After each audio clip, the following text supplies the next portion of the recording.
All right, here we go back. You've pressed play. I'm always surprised. You press play once again here on the Gill Athletics Connections podcast. So grateful that you joined us once again. I'm your host, Mike Cunningham, National Business Development Manager for Gill Athletics, but probably better known better known as probably two things. One, the podcast guy. So that's, it's pretty easy. And the Twitter guy. That's where, most people know me. And, I basically just live on Twitter with and without all its faults, to be real frank with you there. Excited for today, man. This was a nomination, and I'm always just stoked when someone nominates someone else for the podcast. It means a lot. This young man today was actually nominated by someone he doesn't know, and I think that's even cooler because that shows you the impact you guys and gals are making as track coaches. That there are people that you don't even know are seeing what you're doing, and I think that's so cool. So help me welcome from I know so little. I think you said Massachusetts, right? Yep, that's right. Perfect. From St. Lynn, Mary's. There it Massachusetts. is. Lynn, Massachusetts. Help me welcome from St. Mary's High School, the wise, the wonderful Mr. Tristan Smith. Tristan, how are you, sir? I'm great, Mike. How are you? Man, I do this for a living. So I know. Yeah, yeah. it's a pretty good gig. Yeah, it's like a cheat code. Yeah. Absolutely. Absolutely. Tristan, I didn't even ask you this before in our pre-recording here, our pre-interview. Are you head coach, assistant coach at St. Mary's? I'm the head coach of boys Perfect. and girls cross country, indoor and outdoor. Oh, you do it all. Yeah, yeah, yeah. And So we yeah, do it all. Yeah, it's New England. We do it all. Right, right, right. exactly. Exactly. Yeah. Right. Massachusetts. I'm trying to think. We were talking earlier in our pre-interview. We did a series here on the Connections podcast back in the spring. I think it was March, April. I think it was. I don't think Mm. maybe April, May, sometime this spring. Anyway, if you just Google it or in the podcast app that you're listening right now, we went out and interviewed a coach, a high school coach from every state out there, including Washington, D.C. So 51 episodes, about 15 to 30 minutes each, to talk about their outdoor state meet. And I'm trying to think, Massachusetts was one of those real unique ones. Is that the one? Do you guys have the pentathlon? That's it. Yep. Yes. I Man. remember that. That had you. I remember you were blown away. First of all, I love it. I am too. Yeah, love that a high school has an opportunity to do any kind of multi-combined event. That's so cool. The thing that was tripping me up, again, this is, uh, correct where my memory has gone wrong. 'Cause I did 51 of those plus, Yeah, probably that's 50 regular episodes in between that. And I've slept a day or two between that. Um, so you have the pentathlon, which is 5 events, very cool. But you also have a rule, something like each athlete can only do 3 events, and one of those events can be the combined. So they could technically do, I guess, the 5 events of pentathlon plus two right. other events. So it'd be 7, but you can't do more than 3. Is that right? Where's my I memory here? believe that's the rule. Yeah, yeah, I yeah. mean, it changes. It's changed the past couple of years, Yeah, yeah, and yeah. that's been, I think, a Yeah. point of debate. It was the pentathlon one event. Yeah, yeah. Which it should be, but Right, the athletes should be able to do more than 3 events. I mean, these are young kids. I mean, there's other states that are doing 5 events for crying out right, loud. So right, yeah, it was just funny. I was like, so wait a minute. So you can do the pentathlon in 2 other events, but you can't do 4. right. Right? Yeah, yeah, yeah. That's true. Love it. I love it though. It's really cool. So if you're interested, go back. Like I said, we did all 51 with Washington, D.C. And I was telling Tristan before we hit record here, I thought when I started on that journey of that project, like, oh, little tweaks here and there between states. And I couldn't have been more wrong. I mean, we have 2 states that do the shuttle hurdle relay for the state meet. I love that. That's my favorite event. We have a couple of states that do multis. We have a couple of states that do multis unofficially. So after the state meet, I think Connecticut, maybe Vermont, Alabama, those guys do have large traditions there. Relay events. Iowa does 7 relays for their state meet because you got to clue that shuttle hurdle. It was just fantastic. It was absolutely awesome. I highly recommend you go back and check that out. But today we're here to talk about you, Tristan. Let's get back on topic here. I'm the king of rants and raves and I going love it. off here. Part of our sport. Yeah, there's so much. Turning Exactly. around and seeing some other event going on. That's right. That's right. So Tristan, like I said, man, congratulations. You were nominated for the podcast, man. That's a big deal. Someone thought highly enough of you that we only get 52 of these a year. So, it's a 152, you're 152. I don't know if you're a math teacher. I'm not. 152 of the whole year is going to be Tristan. And I think that's a big deal, man. So congratulations on being nominated. That's a big deal. Thank you very much. I do take that seriously and to heart because I do enjoy this podcast and I do know, it's one a week, and so to be considered amongst so many who are involved in this sport really does mean a lot, and I mean that. So Awesome. I thank love it. you, Mike, for having me on. Absolutely. Love it. Love it. Love it. So let's get started here, man. My favorite, yeah, I'm a Marvel guy. So my favorite movies in the whole Marvel series is always the first one, right? The origin story. Like, how did Tony Stark become Iron Man, and how did Peter Parker become Spider-Man? How does Tristan get into track and field? Where does track and field start for you? Sure. So it started for me in high school, but it sort of started before high school in terms of growing up and trying all the other sports and realizing that track was really the direction I was going to go in. I started at Little League. My dad was the coach. I mean, it was great I was mostly there to hang out with friends. I struck out a lot. I didn't like striking out. Um, then I started getting tall, so I tried soccer, I tried basketball to definitely more success. And then in seventh grade, I really wanted to play football because that's what the tough guys did. That's what the cool guys did. And on Fridays, because we'd have games on Sundays, you'd give your away jersey to a girl to wear, and we were in seventh grade. But for me, that Yeah. was a huge deal, a humongous deal. So I went out for football, could not learn the plays. I wasn't great at tackling. I'm not a big contact sport guy. Mhm. I didn't love the contact. So coach said, Smitty, they called me Smitty. He said, Smitty, we're going to put you at safety. And all I want you to do is don't let anyone get behind you. So if there's a big play, if a guy's running off, just go get him. And I had maybe 4 tackles on the season, but a lot of them were sort of the defense breaks down and the guy's taking off, and I hawked them down every time. So I realized I'm not particularly coordinated. I'm not great at, I don't like contact, but I'm pretty fast. So freshman year, I went out for outdoor track, and track speed is different from being the fastest on the soccer team or the football team. Track speed is different. So I wasn't quite, especially as a freshman, and now I'm competing against sophomores, juniors, seniors. I wasn't quite fast enough to earn a spot on the 4x1 team, so to speak. But Mhm. again, I'm pretty tall. I'm 6'2". I've been tall.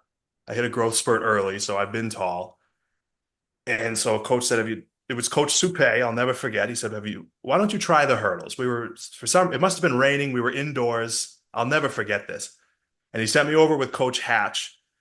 And all he said was, and I do this now as a coach the first time, he just puts up a hurdle, maybe one click up, and says, jump over that hurdle. And so I did. And it's amazing how naturally, a lead leg comes and a trail leg comes. And, I have a foot that I favor jumping off of. And I remember it was a Friday. Again, for some reason we were indoors, even though it was outdoor track. And I got in the car and I was like, Mom, like Coach Hatch says I have some potential in the hurdles. And it was very exciting. I, So from there, I hold mean, I wasn't great off the bat, but Yeah, stay there though, because that's pretty special. What I love that is, that was some years ago, and you've had a lot of experiences and given other people a lot of experiences. But I could tell by your face and the way you told that story, you remember that day. Like that was like you were playing that movie in your head. Like, oh, I remember indoors. I remember the hurdle, oh yeah. coach saying go. That's really special. That experience. I love that you're a hurdler. I didn't know that. That's my favorite. I tried to be a hurdler. My experience was a lot different. We had the exact same. Our paths were the very same until you said there was some naturalness for you. There was no. My coach put up like 4 hurdles, all the way up at 39, Oh and was geez. like go. And bad hurdlers take 5 steps in between. I think I was at like 10. I was just, Yeah. I was taking as many as I could. I was just trying to survive and, jumping over. And there was no, there was no like, oh yeah, maybe this guy could be a hurdler. I just really wanted to be a hurdler.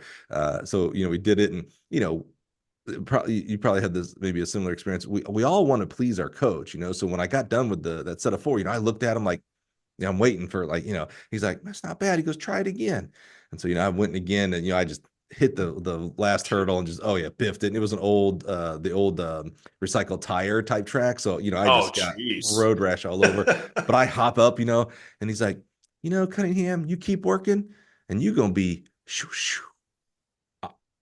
I was, I mean, I was excited. Like that was the same as someone saying I was going to be an Olympic gold medalist. I was so excited, Tristan. I ran all the way home. No That's joke. all. Wow.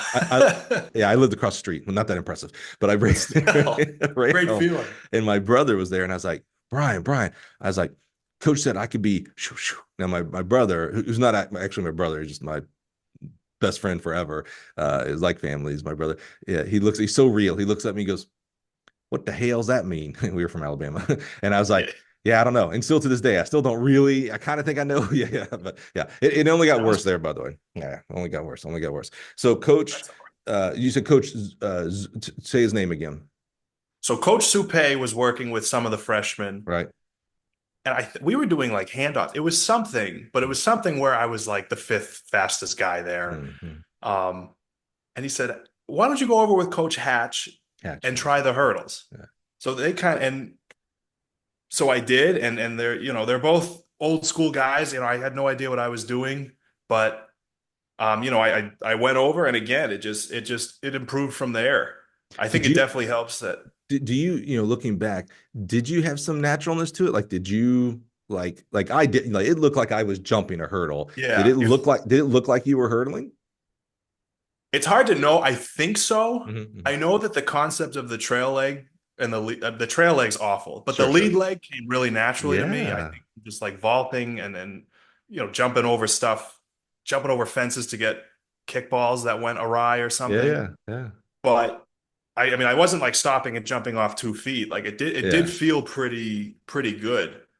And did you So know, like, what kind of, at least this, and it's early in your trek career, right? Because you tried all those other sports. I love it. We had a very similar baseball experience. I played fifth grade, struck out every time, and I was like, yeah. this sport sucks. What I really was saying is I suck at this sport. I never played it again. I can't watch it. Nothing. I have harsh memories. But did you, like, what kind of track athlete were you? And what I mean by that, not your athleticism, but like, did you know who the stud hurdler at the Olympics was, or did you know anything about hurdles and hurdling at all, or was this like a kind of a new event? Oh no, this was all new. Track Mm-hmm. was all new. Mm-hmm. Like I said, I grew up doing little league baseball and soccer and basketball and football. Never tried hockey, but probably would have gotten around to it if if track didn't work out. But I don't know. There Was wasn't next on so the much. list. Yeah. There wasn't so much youth running programs. I did the July 4th races. Always Right. did really well at those. The ones in Lynn near my aunt's house.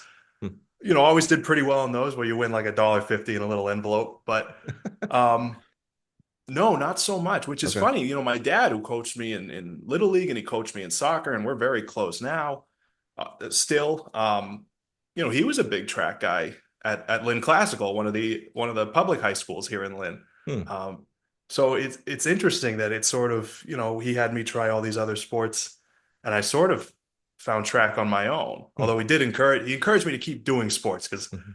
again, nothing had really worked out. There was some potential in soccer, but again, I'm not a contact sport guy, and it seems like the higher level you go, the more Yeah. pushing and He shoving was there like, is. Tristan, we're gonna find something, man. Keep going. We'll Exactly. find something. No, So he still does that, I love it. even So outside sports. I love it. So keep us going. So Coach Hatch has you trying some hurdles, and it seems like there's maybe some naturalness there. How'd it go? Big time. I mean, it was great.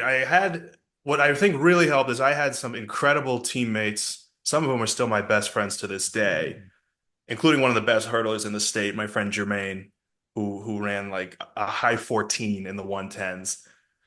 So I didn't realize like how good Jermaine is. And then Mhm. my friend Matt, who's still a dear friend as well, he was really good at the 400 hurdles. So they were both juniors when I was a freshman. And I think I really benefited from having them there because and Coach Hatch was a terrific coach, and we're still in touch to this day. Mhm. But he's old school, and he calls it like he sees it. I remember one time I went over a hurdle, tripped, fell, hit the ground, and before I was off the ground, all I heard was lazy trailing leg. So it Not was like, how are you? Are you yeah, okay? Yeah, exactly, which is a classic Coach Hatch story that he would love. But You and know what I Jermaine and wonder? Matt, who I hope listen to this later, will love to hear that too because they were You, there. we're in 2024 and we're talking to people, roughly between, I don't know how old you are, but 25, I'm 48, so 25 to 65. And we use that term old school coach, and immediately, and guys like you and I and listeners, like, it's like, oh, we could have predicted what he would have said. Like if you'd have said, I tripped and fell, what do you think Coach Hatch said? We'd have said, yeah, get up, or, lazy trail, right, right, right. I wonder, fast forward to 2065. So kids aren't even born today, and they're going to be coached by you and, other people. I wonder if they'll call your style or, our style today in 2020, like, oh, they were old school. Now I don't know what that means. Like I can't even give an example. Like, yeah, he was old school. Right. He immediately went to YouTube and was like, yeah, see this video? Right. Right. Look Yeah. at Grant. He was old Yeah. school back using YouTube or something. I don't know. Just I wonder how that's going to play out. That'll be I interesting. love that. Yeah. That context. You can't forget that. We know exactly what that means today, though. We know what old school Right. is. Like you Right. probably had a hurdle gate board and he'd whap you in the back as you're going over or Yeah. something. Yeah, yeah, Yeah. yeah. That's probably next. So you had two good teammates. You're doing the hurdles. You learn it. You love the hurdles? Yeah. I really took to it immediately. I loved hurdles. And then I got into high jump again with the same teammates. And I was, it's high jump is it's so psychological and it's so visual. I mean, immediately, was that a good jump? Was that a bad jump? As opposed to long jump, you're kind of listening for them to pull the tape. Even at the end of a sprint, you're like, was that 11.5 or was that 12.8? Mhm. It's sometimes it's hard to tell. So I got into high jump, which it proved it was a difficult event. And I think my first meet, I jumped 5.6 off the bat. And I never hit that again for my freshman season. And I think it's because I started thinking, the first meet, you're just like, yeah, well, I'll jump over it. Mhm. And then the next meets, I'm thinking, oh, am I driving my knee? Am I arching my back? But again, my teammates were terrific, so I really became like a hurdler, high jumper, and then I would do long or triple if we needed the points. And When when in high school did you become when when when did track become your sport? And what I mean by that is you give a fairly common story in regards to I tried soccer, I tried baseball, and there was something you probably couldn't have verbalized it in the middle of baseball season going, yeah, I'm not sure this is me. But you evaluated after season, or maybe when it was time to sign up next season, you're like, mom, maybe not. Maybe I try yeah, soccer, somewhere, maybe in high school for track, it had to be like, oh, yeah, I'm done looking. You didn't go looking for hockey, like this is my sport and these are my events. Do you remember freshman, sophomore, senior, junior? Who knows? Did when that happened? that it was. I think it was two times. Mm, I think the first time was freshman year. That first meet, I jumped 5.6. I hmm really do think I won the event. Obviously, it wasn't a particularly star-studded field. It was a dual meet with I think Lynn Classical. hmm Um, and I just my grandparents were there, my parents were there. For some reason everyone was there. I think it was the meet over vacation or like over April break. So for hmm some reason like everyone was there. And I'll never forget. And this is a funny story because now he's like my best friend. But my teammate Jermaine, who I mentioned, he came up to me and he's a junior and he's Jermaine. I mean, he goes to all states. He came up to me and he said, "You're going to be good." And for some reason, Wow. it was extremely validating because I've tried all these sports and I've had moderate success, but I haven't found my thing. But that really felt like a big moment of, oh, this might be my thing. Those words of encouragement from a teammate, by the way, not, Big time. normally A I'd be junior. gassing this up Yeah. about a coach, but this is a teammate Yeah. giving you words of encouragement. Well, and my coaches were incredible as Sure, well. sure, sure. Coach Tenney and Coach Bush. Coach Bush was the throws coach. That was his first year being named head coach. So I didn't work with him directly, but for him to go out of his way and come up and offer me either a coaching cue or a psychological cue or words of encouragement really Right. meant the world. And Coach Bush is still there today, which Yeah. means a lot. And then Coach Tenney was the head coach of the girls team, but he was also the sprints coach. Mhm. So I worked with him on days that Coach Hatch wasn't there, or we weren't Yeah. going over hurdles for whatever reason, or if we were doing long or triple. And so I really became close with him as well. And he's still I went to Swampscott High, which is the next town over from Lynn, Mm. but um, he's still there too. And so I love to see them at divisionals or to see them at an invitational. Yeah. I love getting the text in the morning, are you going to this invitational? Because we both have to wake up at the same ungodly hour to get Right. there on time. Definitely means the world. That is cool. I bet you you know, as special as it is to you, and it should be special, I bet you they look at it like just 1 degree higher, like, man, that's my former at. Like, that's so cool to see. You know, you were a 14-year-old punk. You know, I mean that in a good Yeah. way. Maybe you were a real punk. I don't know. But you know, you're a 14-year-old, not no 14-year-old. I can't look back at any. My kid's 13, about to turn 14, and I Oh, describe my wow. own son a punk. Yeah. But it's like, oh wow, that kid became like a responsible adult and is now coaching the sport that they obviously have some love to it. You know, they're still coaching it, for crying out loud. Yeah. That's really cool to see. That's really special. Yeah, no, it definitely, I appreciate you saying that. I hope they feel that way. I mean, I see them quite a For bit. I run into them sure. quite a bit. Yeah. But I definitely hope so. I Yeah. hope I've made them proud because the impact they You had have. on me Yeah. was definitely profound, as well as again my teammates. Yeah. You have, for sure. For sure. So you said 2 times that you kind of found track. You said one that winning that dual meet. That's cool. What was the second time? I think the second time was outdoor track my senior year of Hmm. high school when I took junior year off because I did cross country just for fun, but I was just overwhelmed. There was a lot going on. Sophomore year, I had gotten in some trouble, nothing crazy, just See, sort I of, knew you were a punk. That's it. Okay. Got it. Got it. the word sophomoric comes to mind. Hmm.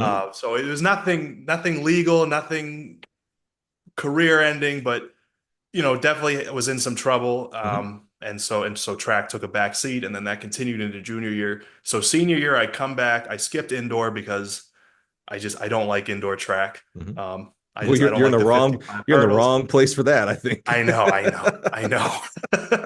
But so I come back for outdoor. It's been, a couple years since I've touched the track, but it's Hmm. it's senior year.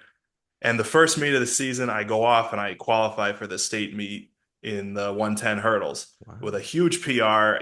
I beat my teammate Kevin, who I was always, we were the 1-2 punch, but I was the two. Yeah. Um, and I remember my coach, this is a new coach now who came in my sophomore year, Coach Bartlett. And he's a distance guy, he's a cross country guy, but he was head coach for boys for indoor and outdoor as well. And I just remember him running up to me and saying, "Do you realize what you just did?" And I said, "No, because that's how sprinting races are. You could have told me that was a world record or that Right. was the slowest race I've run. It's hard to gauge." I mean, I knew the rhythm felt good in the hurdles, Mhm.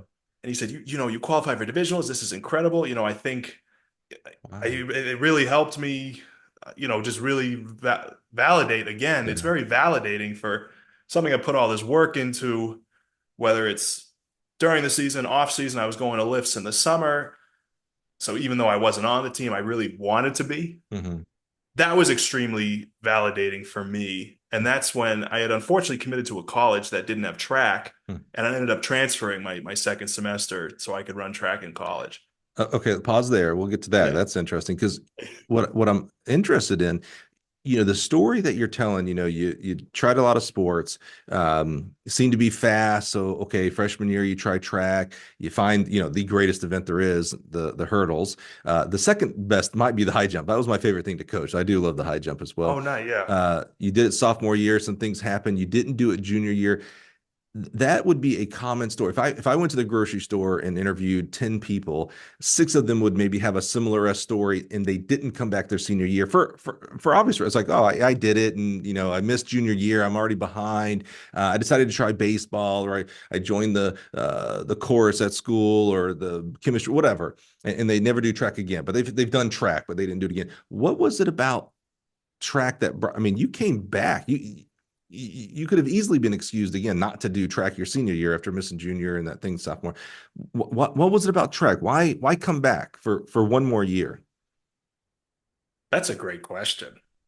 I'm not totally sure what it was. I want to give a lot of credit to my coaches, who even especially Coach Tenney and Coach Bush, who both taught in the school as well, which I think so they were seeing me on a daily basis, regardless of whether I was on the team or not. Hmm. And I think there's something to be said for that. And we can discuss that later because this Hmm. is the first year I'm not teaching in the Hmm. building that I'm coaching at. And there's a disconnect. Hmm. But they always looked out for me. They were always asking me how's it going. Coach Tenney was always saying, we can't wait to have you back. He would just come up to me with like the flyer for signups and just, assume I'm coming back. Mm-hmm. And that really meant a lot, especially because again, sophomore year was disciplinary, junior year was I'm just overwhelmed with other stuff going on, mostly good stuff junior year, which is nice, Yeah. but other stuff going on. So I want to give a lot of credit to the coaches and the culture that they created that Mm-hmm. like would just, take me back immediately. I didn't feel like I missed a beat. I had Yeah. incredible teammates. Being a senior that year meant that we kind of knew everyone who was on the team for at least a couple years. So Mm-hmm. I was excited to come back on the team. And I think that sort of answered your question, but that's a really good question. I really have to think about that a little more. Yeah, I think you nailed it. I think that sounds like a really good example of a coach not giving up on a kid. We sometimes forget that we are dealing with kids. Now, if you're Right. listening, you're a pro coach. That's a whole different ball game. And honestly, if you're dealing with you're a college coach, I know it seems, and there are times certainly when there's stress and the things are going on. Your job's on, it's a job. You're a college track coach.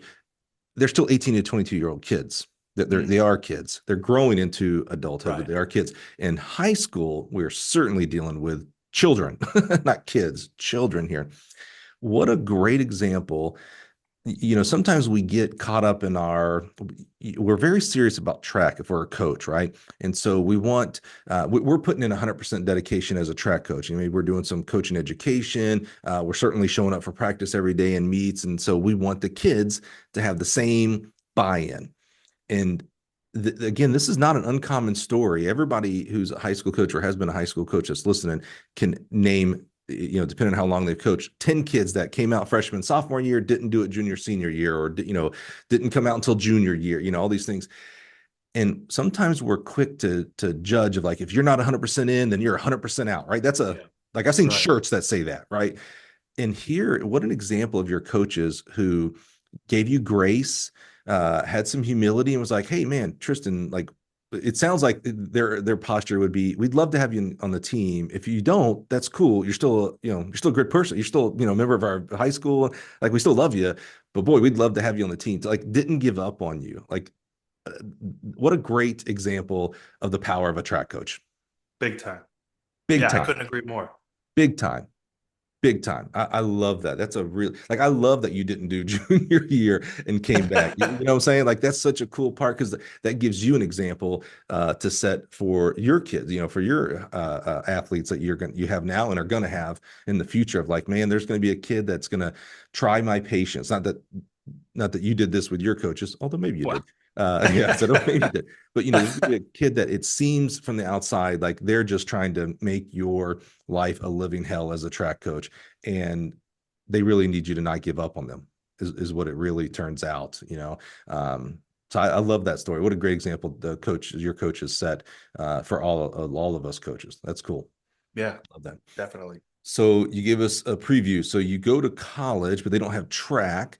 So talk to us about, I love asking this question of track coaches. Your senior year, you got a lot of options. You're looking at all these different schools. And not only that, but you have a lot of options of what am I going to become? Am I going to become a Right. teacher, a fireman, a business owner, whatever, lots of things for college, right? What were you thinking going into college? Did you think you were going to become a teacher and a coach of some sort, or maybe specifically a track coach? What were you thinking at the time as a senior for that next step? No, so plan A has always been law school. Hmm. Spoiler alert, I did it. I passed the bar recently. Oh, Um, wow. which I didn't again, know I'm getting I ahead was of supposed to myself. be watching my words here. Oh, okay, No, hold no. on. I'm the one on recording. But so I knew that was plan A, but the road there was really murky to me. Why was that plan A? That was a very strong plan A, and spoiler alert, Yeah. you got there. Family in the law, or your favorite show was Law and Yeah. Order? What was the big deal there? Yeah.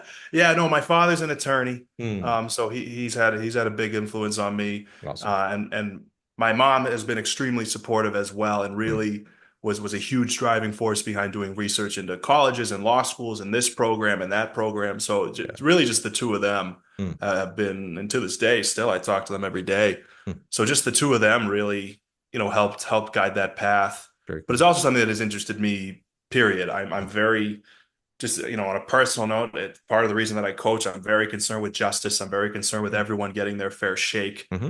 across the board. I'm very political. We're not going to go there, but Mm-hmm. I am. Mm-hmm. That's another side to me. Mm-hmm. Um, so that side of me, called me to college and law school for Yeah. sure. But So I didn't know what that path would look like. And I was anxious going into college about being away from home, about mm, not, I grew up in a small town mm, and I've always gone the same route to and from school and yeah. stuff like that.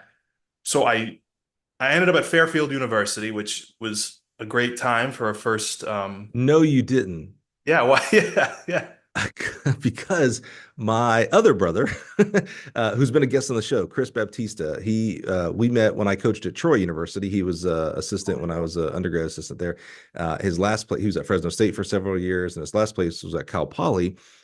He has now gotten into he switched careers into college recruitment, so not athletic recruitment, but Oh, terrific. yeah. And so he's a California. He went to high school in California. He worked Fresno and Cal Poly, so he's Californian through and through.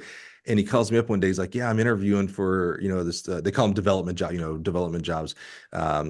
For Fairfield, and I didn't know much about Fairfield. And I was like, Yeah. "Oh," and I was like, "Where?" He's like, "Connecticut." I'm like, I was like, "Are you Right. moving?" He's like, "No, I'm going to be the West Region manager or whatever." And I was like, "Oh," and so I've gotten to know more about Fair. He talks so highly of it. I mean, it's Oh, a it's a terrific school. horrific school. Yeah, yeah, yeah. Yeah. But I love that it's one of those schools like air quotes no one knows. And so when you said it, I was like, Right. I know this school. Hold on. Yeah. Yeah, yeah, Oh, yeah. that's so cool. So you started Yeah. there. I started there, yeah. Okay. And it's a wonderful school. It had Mm-hmm. programs I wanted, the people were wonderful, but for me, college wasn't a good fit. Mm-hmm. Dorm life, being away from home, Mm-hmm. it didn't matter where I went that first semester. Mm-hmm. It wasn't going to be quite the right fit. And I Yeah. wanted to go far enough away that I wouldn't be tempted to come home every weekend, but then I really wanted to go home every weekend. And it's not a knock on Fairfield or any of the Mm-hmm. people I met there at all or anything like that. So mom again was doing research into transferring, and she said there's a school in Boston. It's closer to home. You could come home on the weekends, Mm-hmm. but still have that college experience, and you could run track. It's called Emmanuel College. Oh Uh, yeah. yeah, do you want to go look at it? I said sure. So we went to a prospective student event.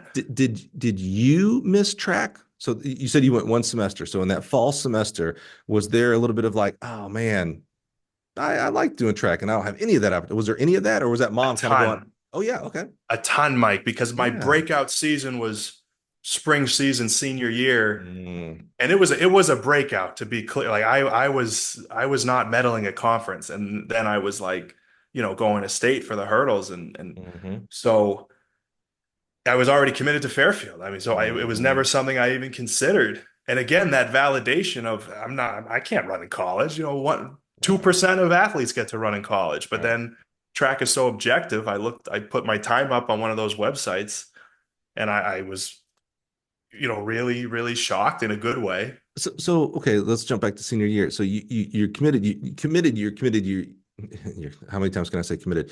You're committed that you're going to Fairfield. You're not committed like, oh, I've signed a scholarship there. As you have your breakout senior year, though, I have to imagine other schools started contacting you. And because you weren't like NLI signed to Fairfield, you could have, but was it more like I'm trying to figure out what kept you like, I made a commitment, so I'm gonna carry out that commitment. It's a great question. I think it just goes back to me not really being sure about Fairfield or Mhm, college in the first place. mhm, mhm. So it had become so, I mean, I sort of made my decision in November, which again, for non-athletics is just paying a deposit. Yeah, So that's I early. think I had said it so many times, it's sort of it's at least I know where I'm going, Yeah, you yeah, know. I have to imagine. But track did cross my mind, and I yeah. was bummed that this was sort of the end of the line. Hmm. Um, Clearly, because that was one of the big things that I said to my mom and my friends. I'd like to run track again. Hmm. You know, So you go to Emmanuel. You said I cut you off when you started talking about you started going to a prospective student and everything. Met the track coach or yep. Mhm. Coach Tony DeRocha, who Yeah. who is quite a figure in Greater Boston Mhm. athletics. He's done a lot for the city. I had no idea who I was talking to, but and he Mhm. would he would hate this characterization, but he really is.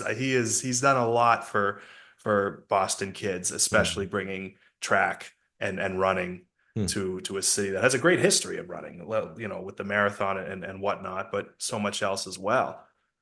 And I had a terrific semester, but again, it was my favorite part of the week was the track meet on Saturday and then Hmm. going home after the meet. Hmm. And so, I just told my parent, like, this is a big waste of money. I don't like living on campus. I'm not a big college guy. I've been very Hmm. open about that when I talk to my kids about, Hmm. the next level, and they asked me about my experiences. So I did one semester there, and then I moved home and went to Salem State University and in the town next door, which unfortunately has no track team. So So one semester at let me know if I Fairfield. lose you. Yeah, yeah, yeah. I'm keeping track of it. One semester at Fairfield. Missed track, missed being close to home, so we transferred to Emmanuel. You run track that spring semester. Yep. You do well. Oh, it was awesome. You love it. Everything that you had fantasized about track, it was still there. Like, oh, this is still a great sport. I still love participating. Coaches are still awesome. Everything's good. Yeah. Yeah.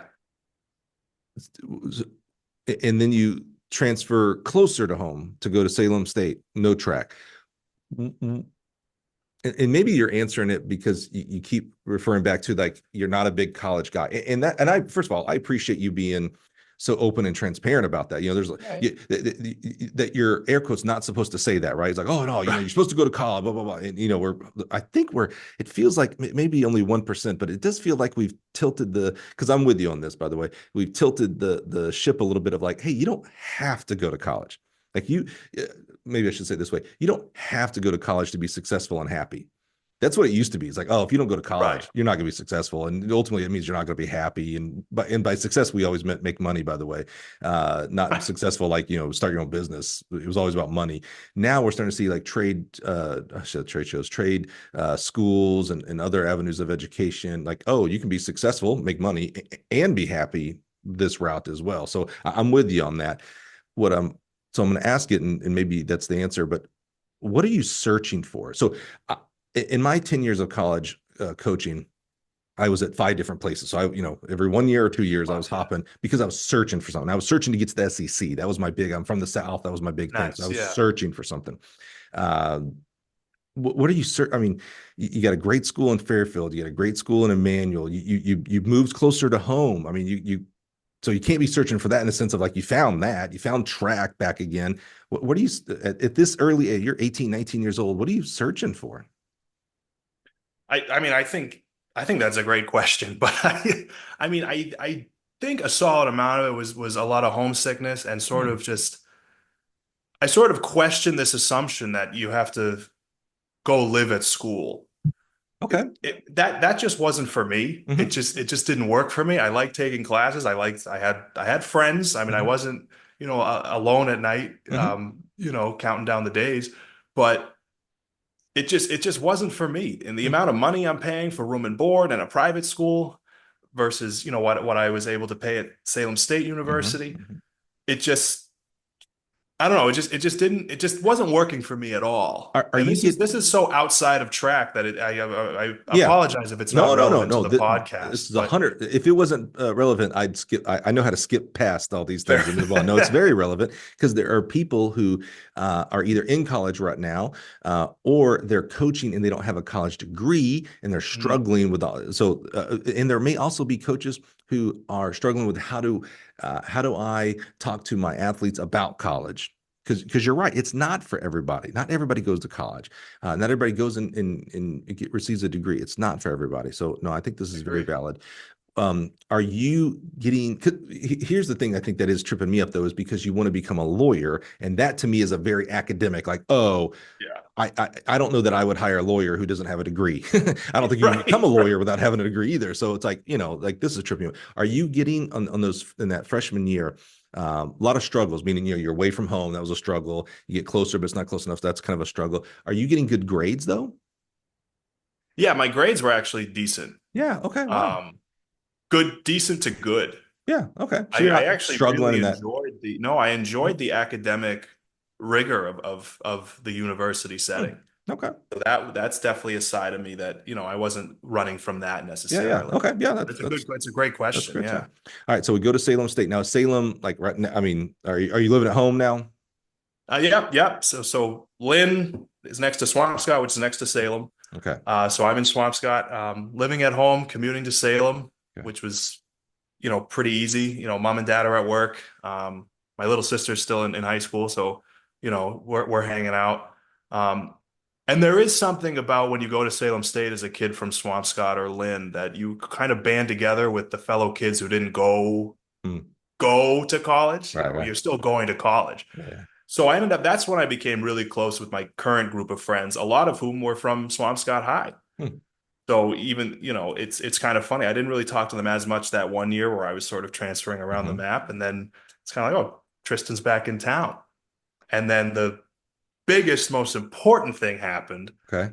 where I get a Facebook message from the Swampscott Middle School cross country coach who I had run with her son, and she was the nurse at the middle school. And she's also a dear family friend, Mary Ann Speranza Hartman.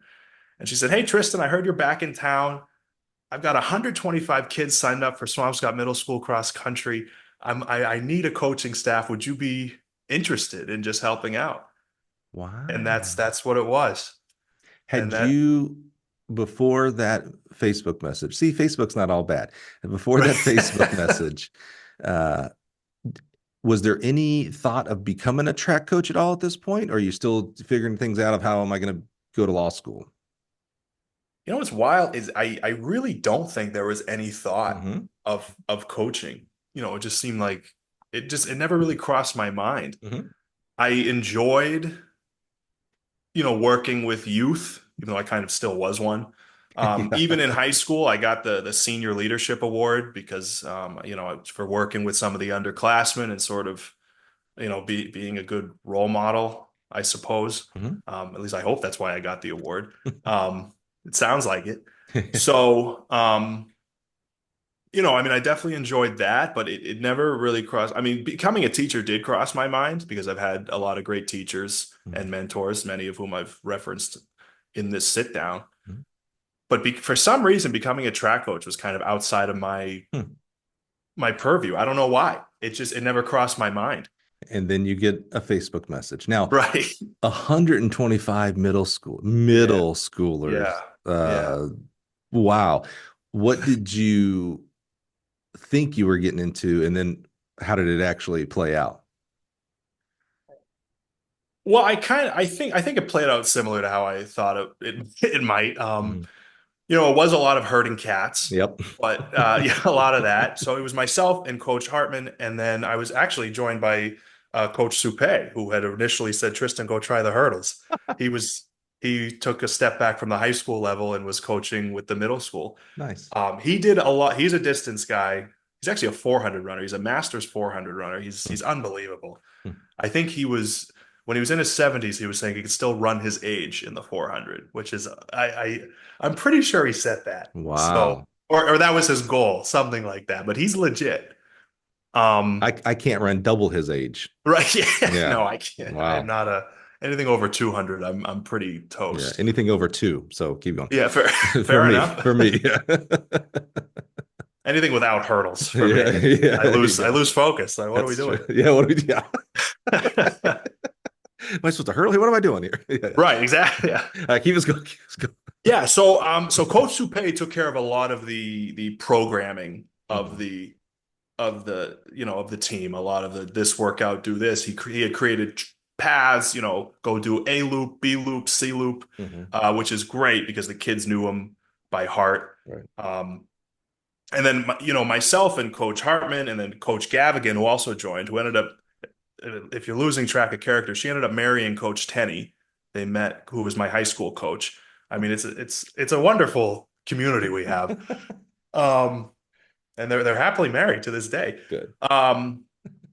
We were a lot of the, sort of, working more with the kids side of things. A Mhm. kid is nervous about a meet, a kid scrapes his knee. Coach Hartman's a registered nurse, so having her was a godsend. Right.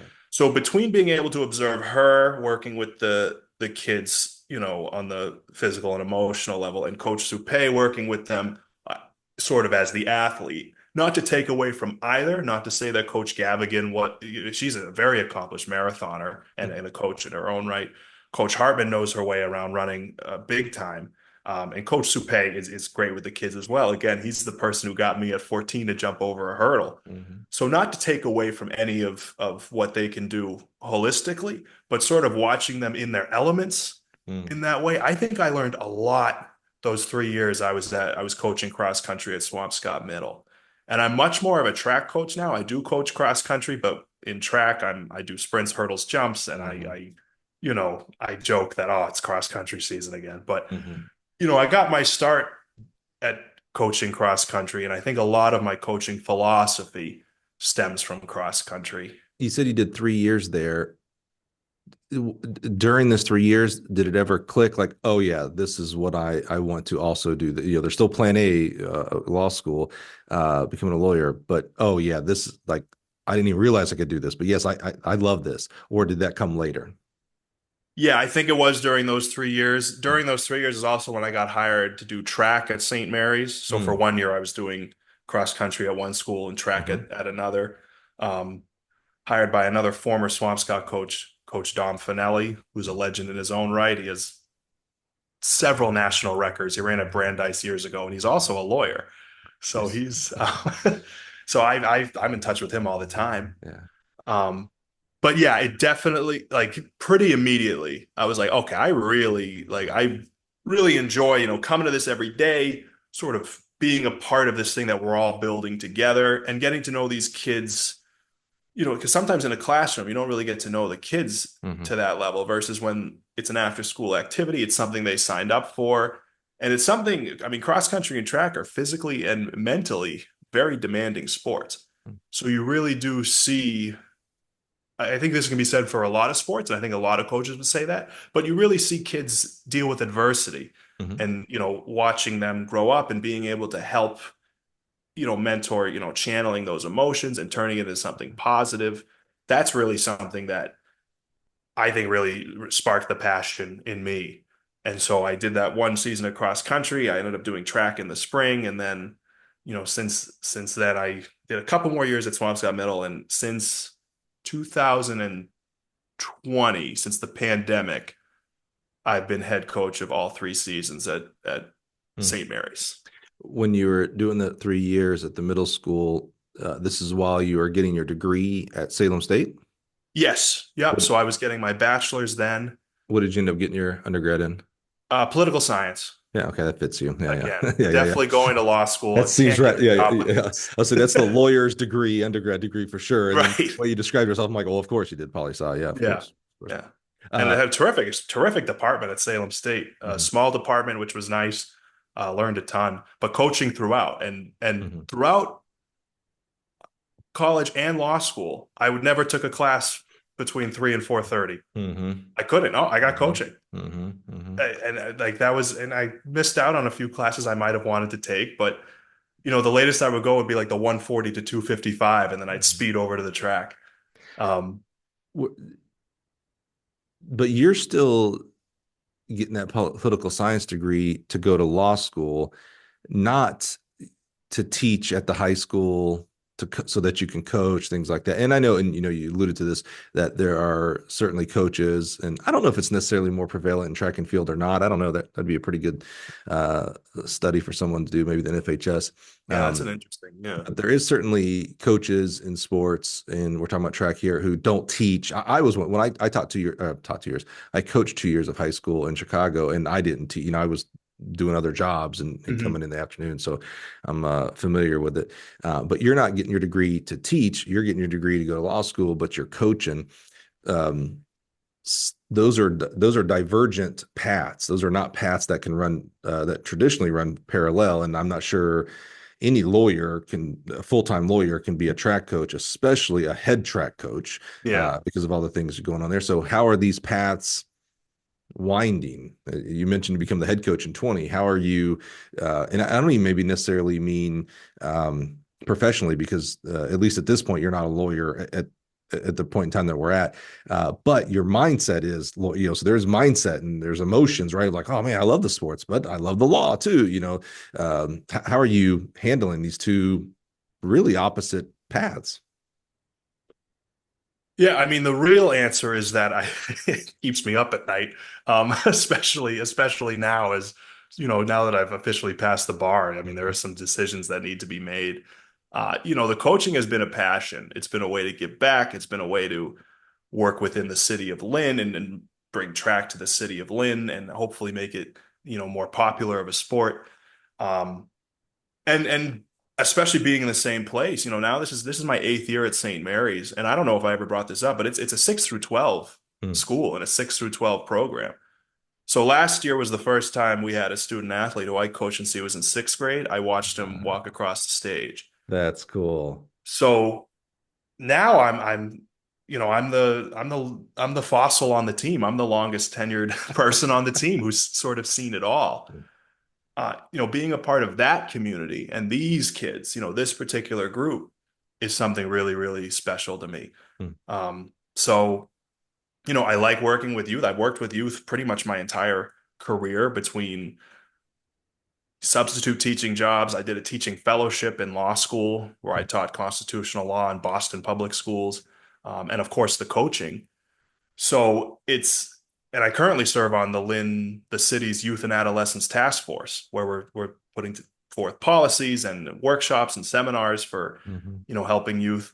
So it's they definitely are. I think they're divergent when you hear them in a vacuum, but I'm trying my darndest to forge a path where I can really do both and continue to do good, and frankly, to make a living, because that's the elephant in the room with high school coaching. Right. I was offered a college coaching job. It was an assistant job at a D3 school.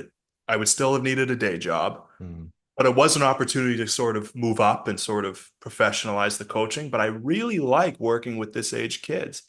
I think there's something to be said for it. And again, I wouldn't know. I don't want to speak out of turn, but I do think that it's different when you're coaching 18 to 22-year-olds who are a lot more independent versus working with high school and middle school age kids, where you get to kind of watch them figure out who they are. And if I can be a positive role in that, or any role in that, that's really fulfilling. So that was a long answer to your question, but I hope it gave a little more insight into where I'm at back in 2020 when I became head coach and I'm in my first year of law school, where I'm at now post bar, and where I'm at when I first started coaching, where I didn't realize it was going to be something that I really fell in love with. I'm just a guy getting his poli-sci degree, and I'm so happy I'm able to still be part of the coaching of the track and field community, because again, I had run in college. I tried to run in college. I ran a semester in law school because I had leftover eligibility. So I hope that explains a little more. Because I definitely would not coach another sport. I am a track coach. I'm a cross country coach, and I enjoy this. Was there any time during this span that you were teaching or working at the high school, or is this always the other thing? Meaning, you've got to work on your schedule and, classes and law school, things like that. Which is funny because sometimes law school was the other thing, and this was my priority. But don't tell anyone that. That's not how it should have been. But so last year when I was planning to sit for the bar exam, I obviously couldn't take. I need to take a couple months off to study. Anyone does. So last year I was actually at St. Mary's in the building every day as a per diem substitute teacher, and I alluded to this earlier, but that made a big difference. It's nice to be in the building. I will say that. You get a sense of what else is going on. Did something weird or funny or, God forbid, tragic happen in school today? You see the kids in the classroom. You see who they're talking to. You meet the kids who aren't on the track team, which can sometimes explain stuff that's going on that doesn't make sense, especially because our track is off campus. So I'm really not in the building that much if I weren't working there. So that's definitely, there's an element of that's really definitely strikes me as, if I'm really going to be the best coach I can be, do I really need to become a teacher? And do I need to become a teacher in this building, Mhm, wherever I am? mhm, It also helped with if we had to get dismissed for a meet or something, I had no mhm. issues with work. And Right. sometimes that happens with these big invitationals that are in Western Mass somewhere. It seems like it might be easy, air quotes there, maybe easier is the right word, if you're gonna, work on your undergrad and get that, and then law school, things like that, to be the assistant coach. Because to your point, even with that, and talking about not being in the school, you show up to the track. It's off campus, but it's like, oh, I show up and I work with my group. The Mr. or Mrs. head coach, he or she has to deal with scheduling and Yeah, buses and on campus incidents. Kid gets in trouble or whatever, they get to deal with that. I get to show up, and whatever kids show up, that's who I coach. And right. there's plenty of people that do that, and they have a huge impact on kids in the sport. So, Absolutely. Yeah, you can still that's have all such good. a huge impact as an assistant coach for sure. But you become the head coach. Yeah. How do you, and it's interesting. I did 2 years at De La Salle High School up in Chicago.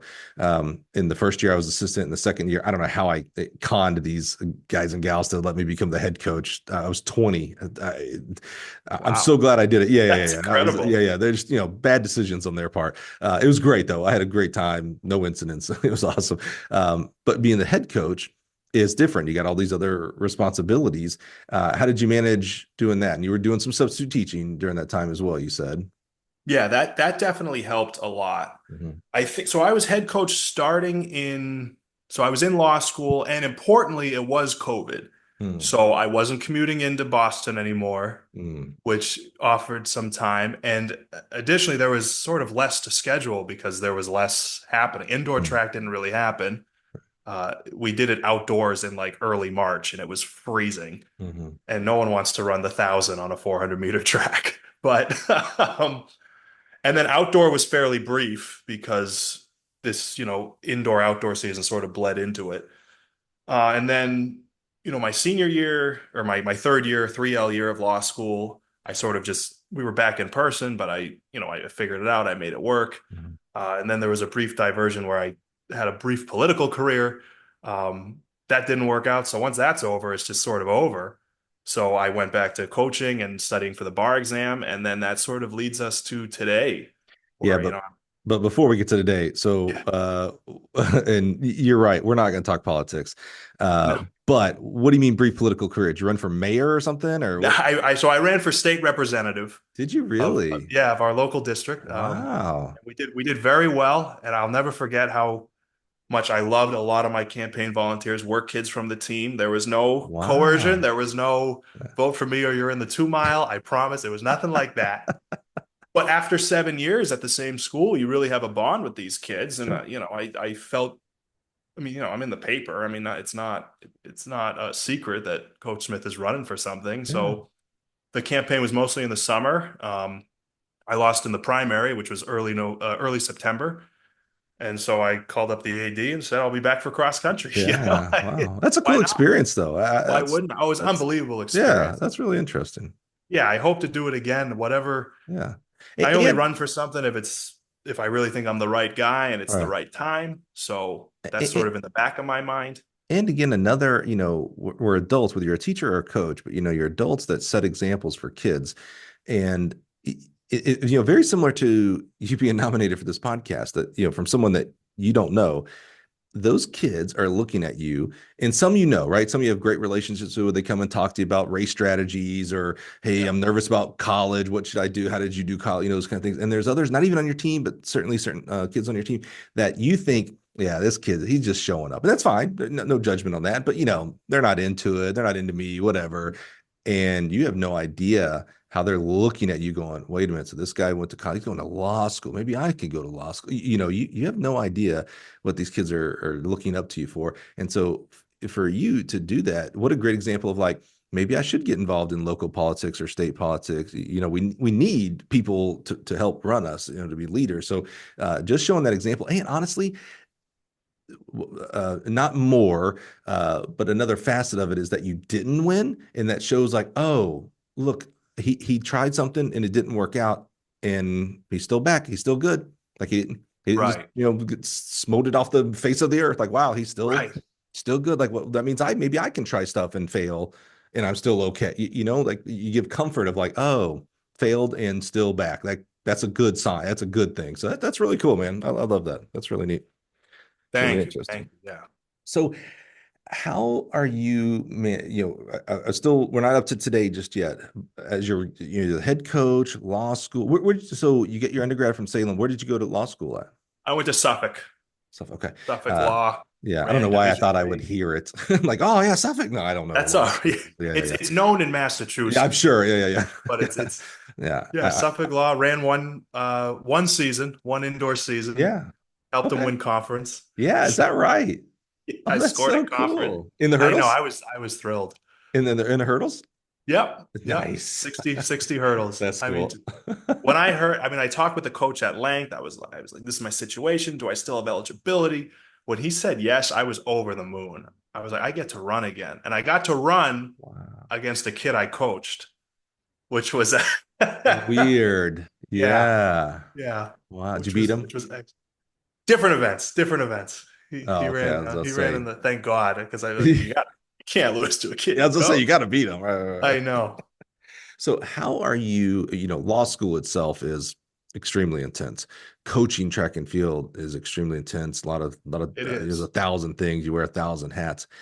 Uh, what are you doing, if anything, on the coaching professional education side? Like, are you doing any USATFs? Are you doing, I always kind of, if you listen to several episodes, you may have heard me too much feel there's formal and informal coaching education. The formal side is Yeah, right. USATF, USTF, CCCA, Altus, things like that. The informal is, hey, I have a speed dial of former coaches or coaches that I respect, or you're in the Northeast, I call Kaba or Mark Right. or those Oh guys yeah. at Harvard. Hey, I'm having struggles with coaching this kid. Are you able to do any portion of that during this time? You're so busy, man. I don't know how you could.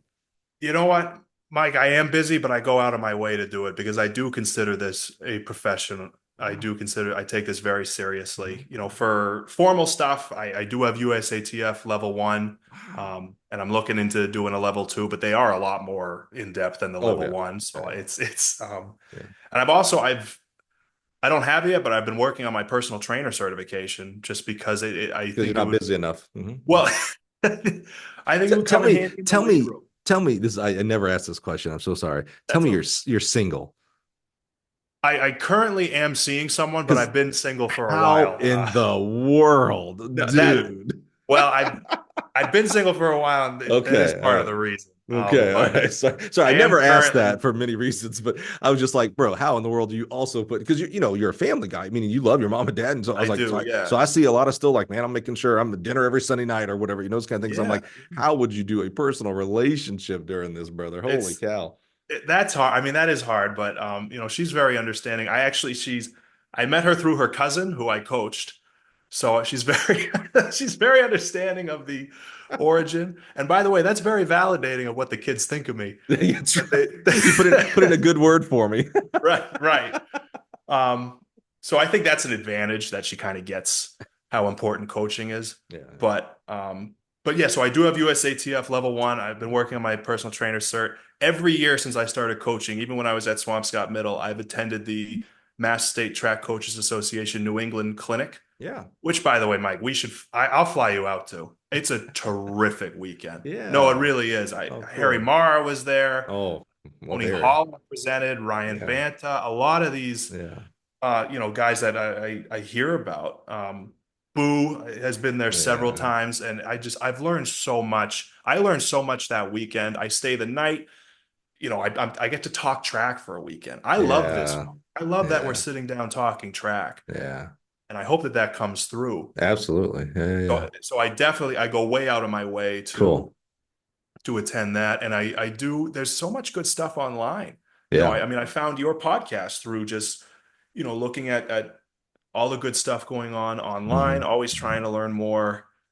There are several coaches who I follow, but I would like to do more formal Mhm. stuff, but that stuff, takes money and time. And those are Yeah. two things that Yeah. seem to only be in shorter and shorter supplies sometimes. Yeah, no doubt. I think I wonder sometimes. I'm a huge coaching education proponent. It changed my coaching trajectory for sure. My kids are a lot better after going Yeah, through some of same, that. Yeah. same. I can't believe what I didn't know. Yeah, right. Like, do you ever, this is always a test to me.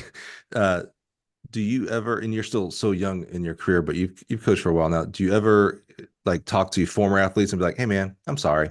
Like, I Yes, had you." Okay, good. Yeah. To me, that is a testament to like, are you a good coach or not? Meaning, like, if you're still doing the same thing, and I'm sorry if you're listening and this is you, but I think this is the truth. If you're in year 10 and you're still doing the same things you did in year one, I don't right, know. I feel like you might should have learned some things by then. I don't yeah, feel like you come out the gate in year one and you're just perfect, no matter who your coach might have been or whatnot. I just don't know. right. So, I look back every once in a while, it's been, a long time now, 30 years. But every once in a while, I'll come across a kid I used to coach, back in the high school days. And I'm just like, hey, man, I'm sorry, man. Boy, how much better you could have been if Right, I would have right. just No, known what I know now. I'm so sorry. So sorry. I love it. Cool. Well, that's good. I think the pursuit of education is as important as education. Now, obviously, education is important, and for someone who goes all the way through law school, you probably have a good understanding of how important education is in that regards. But I think the pursuit of trying to get to that education is a big check mark of you're on the right path. Some people just push back at like, I don't need to do that level one stuff. I don't need to do the coaches academy at USTFCA. I don't need to look at that Altus stuff. I know what I know. I almost said I'm an old school coach, but that would be kind of in that vein of like, oh, I know what I do. And it's like, yeah. And maybe you're achieving success. That's not bad. I'm not going to judge you for that, but could they be better? Like could right. you do just even one extra thing? Like, could the Yeah. kids be even better? Could you get more out of them, from their God-given talent? So I think being able to go out of your way and do things, and maybe you aren't achieving, being able to do all the things that you want to do coaching education wise, like, blank checkbook and blank calendar. I would go do Altus apprentice thing and I would go do level Right. twos. And it's like, yeah, well, there's a thing called real life and you got to deal with that first. So be very commendable that you're doing what you do and that you're in pursuit of even more. I think that's a big deal. It's a good job. Thank you. No, that means a lot. Thanks. So let's get to today. Sure. Uh, you're not, you kind of alluded this, you're not in the school system now. So you passed the bar, you said. Is that really as hard as they say? Or is it like legend and lore, like because you went through it and you did it, like, well, I need to make sure other people think it was a huge Right. deal. So I'm gonna Right. say it's a big deal. Like, how is it actually? Yeah, I don't like to hype things up that don't live up to the hype. Mm. The bar was as hard Is as that they make it right? sound. It was wild. It was an Because unpleasant few months. I hear about what you said about like I had to take off a few months to study, and I can't think of a single thing that I would want to, first of all, but study for 3 months, like take off and do nothing but that. Like, Yeah. how this has nothing to do with track, but I'm just curious. Like, okay, you've done all that study and it's time to take the test. Is it like I took the ACT, and if I remember right, that was like 4 hours. Like, is it Yeah. a 4 hour test? Is it a weekend test? Like, what? And is it written? Is it Scantron? Multiple Yeah. choice? What?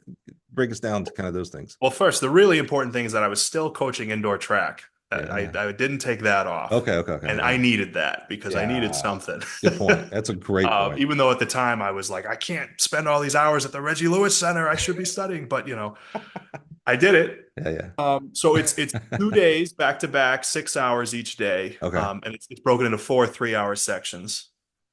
Okay. So Yeah. Two it's and two. Yep. yep, and an hour in between for lunch. And Mhm. I mean, it's Is it's it wild. written like you're writing paragraphs? Is it oral? Is it ABC? The first day is all typed. I mean, it's written, but you're typing Yeah. the first 3 hours is sort of it's a fake client where they give you like fake exhibits and this is my legal situation. Here's some laws to use in this fictional state. Hmm. And then the second 3 hours is 6 open response questions with here's the situation. Guy falls down the stairs, but he had signed the contract, but his will was, and Hmm. discuss. And then the second day is 2 sets of 100 multiple choice. Okay. And Um, is it open book? And the reason I say that, because, my understanding of lawyers, like really, you're just readers, like you just read a ton. So I would think, you always have resources. Like we don't expect our lawyers to just know things off the top of their head. It's just some things, obviously, but, I want you to like dig deep into what these things are. So is this open book? Like, do you have I don't know, a lawyer's dictionary or something that you're allowed to use as well? right, you would think, but no, it's completely closed book. The whole thing. Yeah, they lock your phone away for the Oh, entirety wow. of the yeah.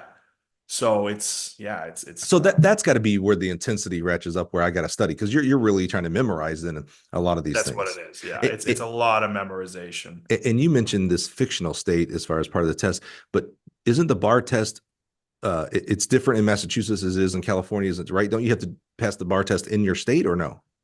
Yeah, so you have to pass it in your state. A large number of states use the UBE, the Uniform Bar Exam. Some like California is one that they do their own thing, of course. And So then a lot of does that mean there's reciprocity? Like you're a lawyer in there is Massachusetts reciprocity, and but Connecticut or something? the score can change. So you could get a high enough score to practice in Mm, Minnesota, but not in mhm, mhm, Massachusetts on the mhm, same test. mhm, And every state has their own additional.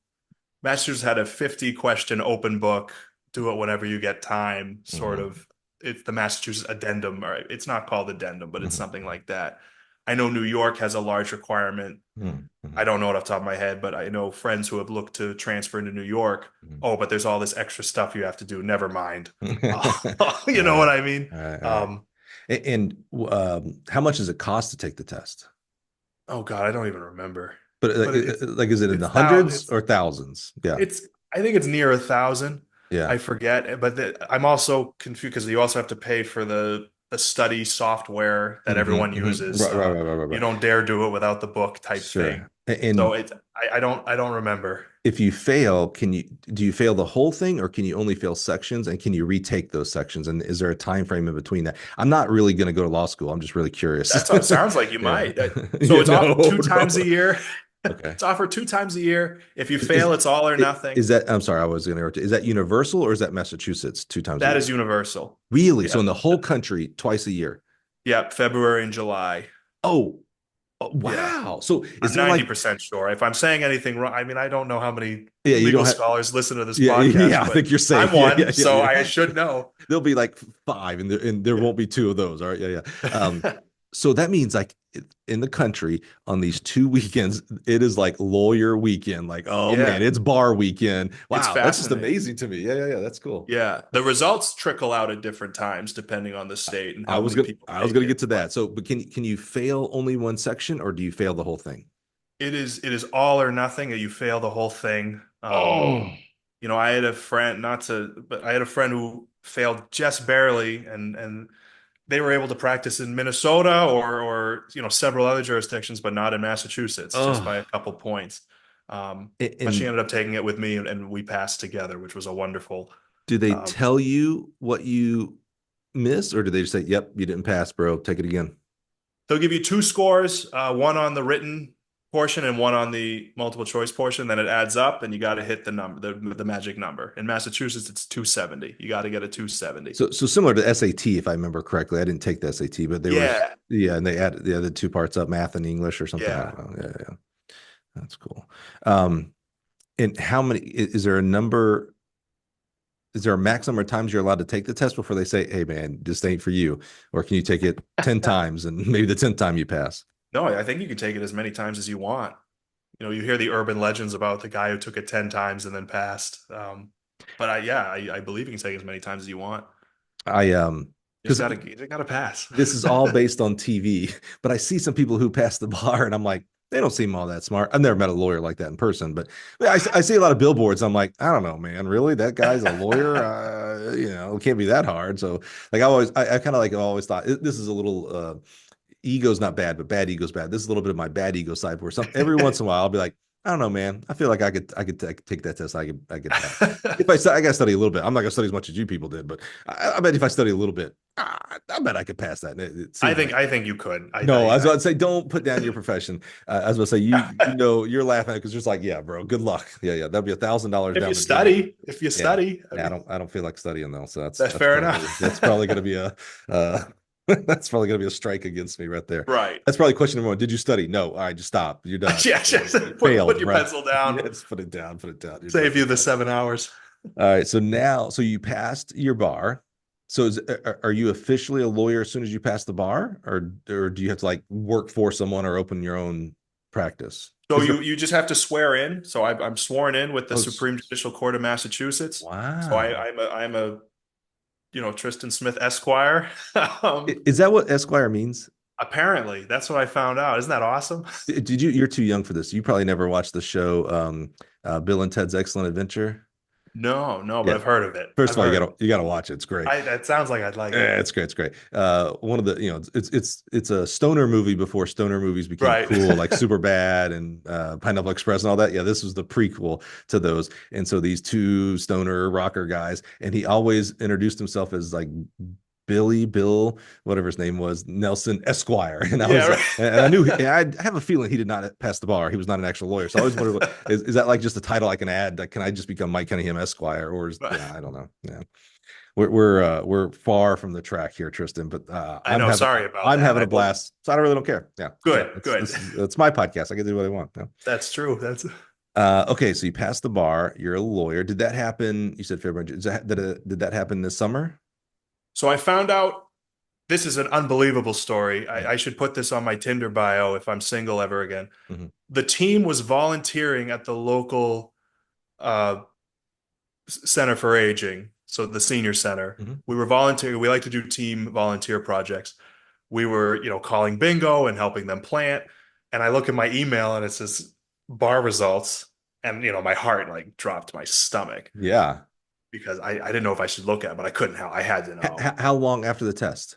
So this was April, end of April. So a little over 2 months. So you got just 2 months of just not knowing anything. You Right. feel good, but man, maybe I should have answered it this way. And I don't think anyone feels good walking out of the Exactly. bars. No one just walks out going, "Got it, suckers." Well, it's just right, exactly. It's just so much. It's should I have said this? Yeah.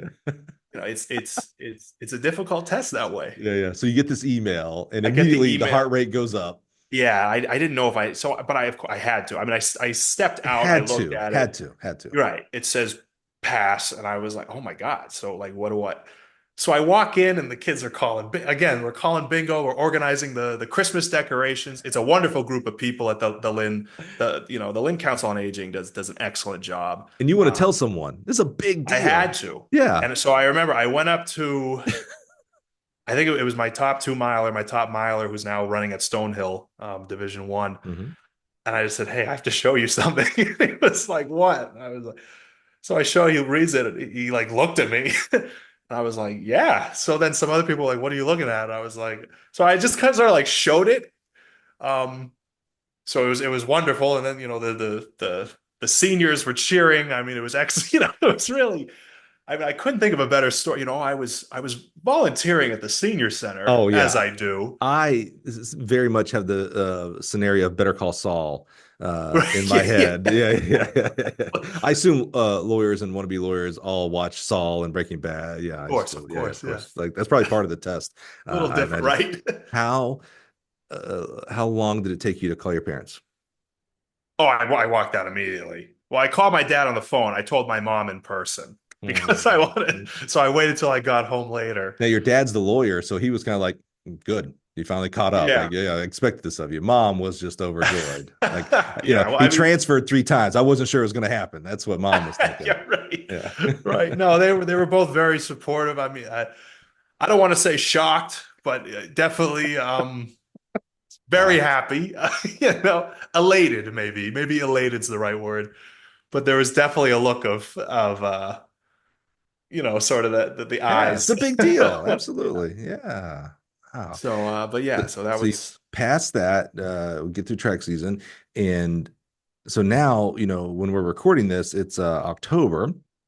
I'm not sure when you're actually listening to this. Yeah, you could be listening to this in 2032 for all I know. Who knows? This is evergreen, baby. This lives forever. That's I love that. The scary part sometimes. What are you doing coaching if you're a lawyer, you did all that work. I assume you didn't do all that work to just have the Esquire at the end of your name, that you actually want to practice in some form or fashion. What's going on with coaching?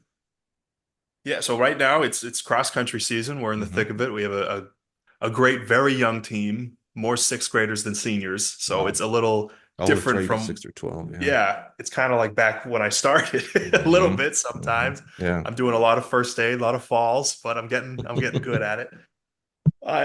We're enjoying it a lot. I'm preparing for indoor, Are you preparing for still the head outdoor. coach? Yep, yep. I'm sticking around. And I'm working, I would say tirelessly to forge a path that works Are, are with me you are you lawyer? practicing. Are you lawyering? Yeah, practicing. That's what you call it, not lawyering. I, Are you practicing? I don't have anything right now. Yeah, yeah. Is the truth. I've interviewed a few places. Some places just haven't, Is it hard? I'm a hard sell. No legal experience. I want to leave at 2 o'clock every day to go Okay. coach with the kids. I was about to say, And I acknowledge that. yeah, I was going to say you can't be a hard sell, meaning like there's other people who are just fresh off their bar exam. Right, That's right, a common thing, if you will. But you're right. You're like, hey, but at two, yeah, right, you're not selling yourself like, hey, I'll be the guy that's here at midnight reading, blah blah blah. Again, I right, watched Better Call Saul. I remember how much right. reading they had to do. You're not that. Yeah, I see. You know what? I would do the reading at midnight because I can't do it from 2 to 5. After, yeah, You exactly. know what Right, I right, mean? right. And I Yeah, absolutely, and I've never, and Mike, this is important. I have never, since I started if you count being a student as a job, I have never worked one job hmm since high school hmm hmm in my life. I've hmm always had multiple things going. I mean, I was coaching during my state rep campaign. I mean, I wasn't hmm going to let that go. Wow. Um, and I love it. Yeah, So I'm willing to do it. I just need to find the right fit. And I yeah. think looking around Lynn and maybe a smaller firm, someone who's looking for someone part-time, who knows my ties to this community, Right. I think that is the way to make it work. Can you not open up your own practice? That's also crossed my mind. Okay, I didn't know if if that's not really done until most people, 99% of people who have their own practice have worked in a firm for at least 5 years Right. or something. Yeah, no, I mean it's doable. I just, There's a lot of it's support from a firm. Like right, you open your own shop. There's a lot of things you're on the hook for, and big with time. no certainty. Yeah. And frankly, there's a lot they don't teach you in law school. And Mm-hmm. I think that's true of any school. You sort of Mm-hmm. get on it's Mm-hmm. the little stuff. It's where do I Mm-hmm. file this? It's what, Mm-hmm. Mm-hmm. stuff like that. Mm-hmm. Um, No, for sure, right? so, Even if you get a education degree and you become a third grade teacher, a ninth grade teacher, doesn't matter. oh God, Until yeah, you get into that school and start teaching, they didn't tell you all these other things because it's just absolutely. impossible. It's just impossible. It's a college. It's not a at work. It's not a internship. It's not an at work apprenticeship. It's not that. It is Right, education, and then there's education, and then there is practicality, actually putting it to practice. So yeah, that right, makes sense. That makes sense. yeah. So um, what do you envision? Well, right now, well, like I said, my predecessor, Dom Finelli, he was an attorney, is an attorney. He's retired from coaching now, which is how I ended up where I am. Hmm. Um, he has his own firm. He says to me all the time, You can't get the "Don't do hookup. it, don't do it." Hmm. It's crazy to run a track team and a firm at once, but he loved every second I'm of it. I saying he know did he it though, did. right? Yeah. Right, and he did it and he didn't do it for like 1 year. He didn't try to get it. He did it for over 20 years. Right. And even won a state championship in cross country back at Swampscott. Yeah. So, Wow. and that's sort of what I envision me going towards.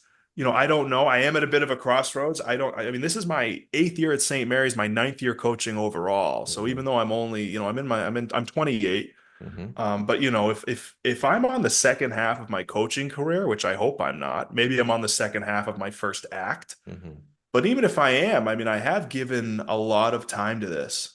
And Hmm. I've, like I said, I've loved every second of it. I'd love to keep this thing going, especially now that I've been on the podcast. I don't want to be, this is my last appearance as Yeah. Coach Smith or something. 5 years from now, like, hey, what happened to that Tristan Smith guy? Right, He ain't coaching exactly. no more. Yeah, in fact, that Exactly. was last day. That was his last day. Yeah. Right, right. Yeah. And Yeah.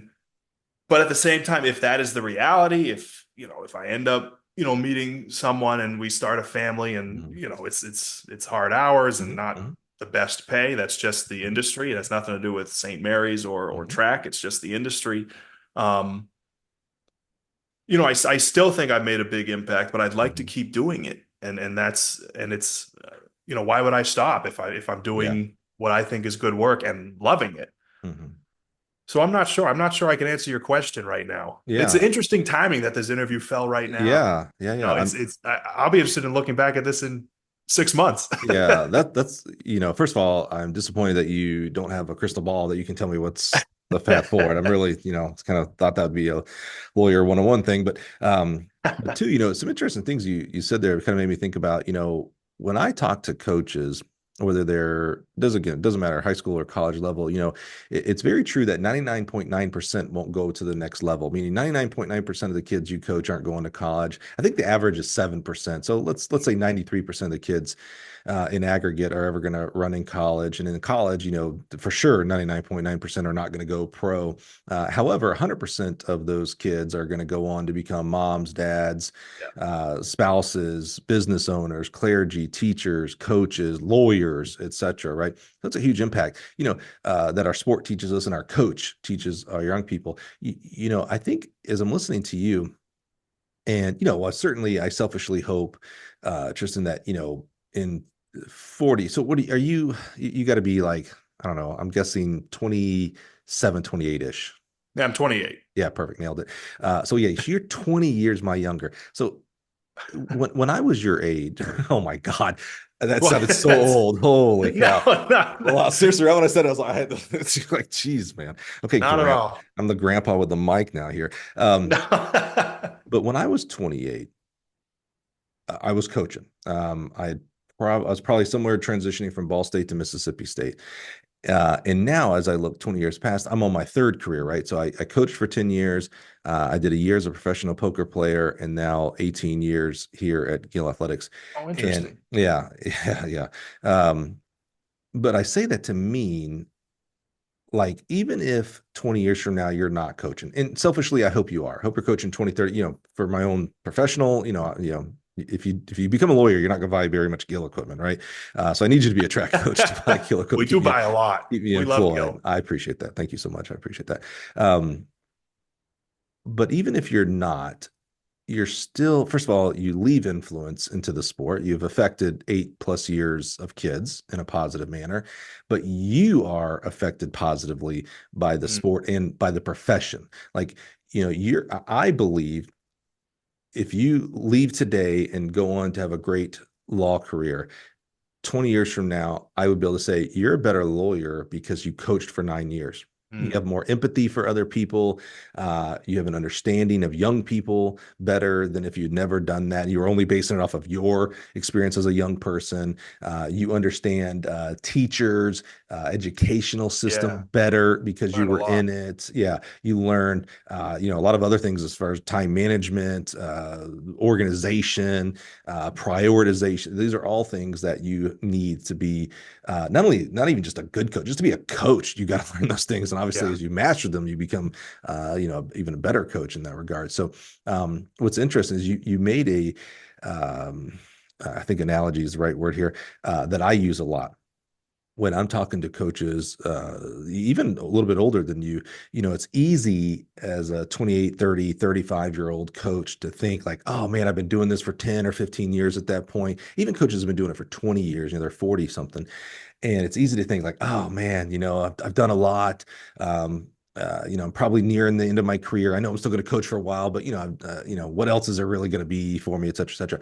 Well, when you think about it, you are, you've done 8 years, 9 years of coaching. If I use a 400 meter, you know what? I've never done this because you're a hurdler. I'm gonna use a hurdle analogy. It's I love easy to it. think like, oh, I'm at my seventh or eighth hurdle. Like I can see that finish line. It's still out there, but I'm at the seventh, eighth hurdle. I can see it. The reality is you're probably more at like the first hurdle. You're probably barely Mm. out of the blocks because if you've coached 9 years or 28, it's not unheard of, especially as we continue to get better in medical situations, for you to coach to 60, 65. So, I mean, some coaches that are 70 Oh years yeah. old still getting it, right? Yeah. So let's just, I'm from Alabama, so math is not my strong suit. So let's round up. So 30 years old. So let's say you get to retire at 60, and that's, probably not realistic. I don't think I'm retiring at 60, and I've done some really good things with the retirement, and I still don't think I'm gonna be there. But that's 30 years.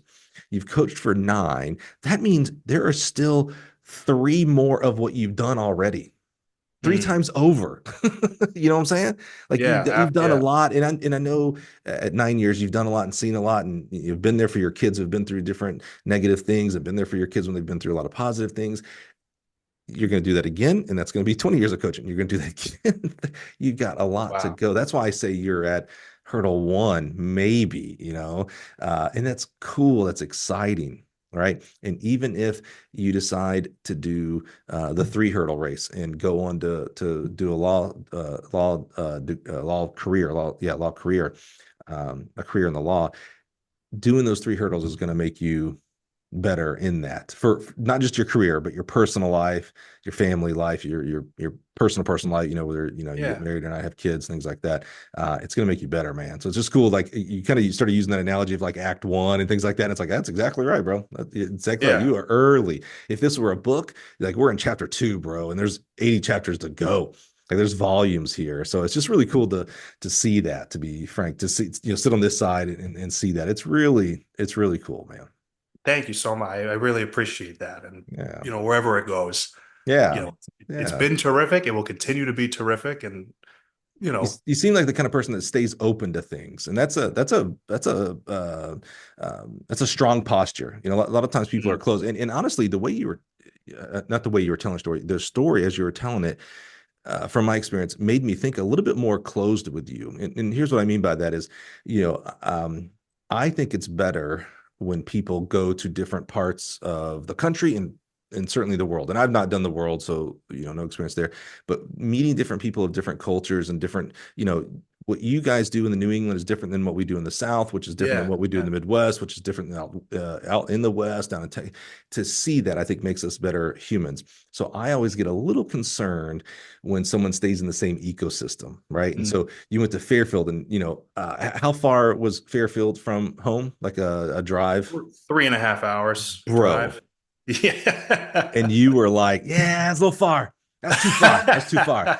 And I'm like, 3.5 hours. Right. Like, what are you talking about? It's nothing, in the scheme of driving and things, right? Now, in New England, that could be only a mile. I've done your Right. traffic up there. Oh God. Yeah. And then you go to Emmanuel. How far was that? Because you got to go home on weekends there. So that had to be, Yeah. We're about 30 minutes north of Boston, and depending on traffic, but yeah, yeah. yeah, yeah. So that's what you got to say when you're in Boston. Yeah. Right. Uh, and that was too far. And a little bit of too, I do respect your, I'm gonna call it your attitude, but your stance of like, why am I paying for room and board? Like, that just see, like, I get that. So Yeah, it was a little more yeah, the yeah, yeah. social I know. aspect, Yeah. I get not a that big aspect. partier, I get that but aspect.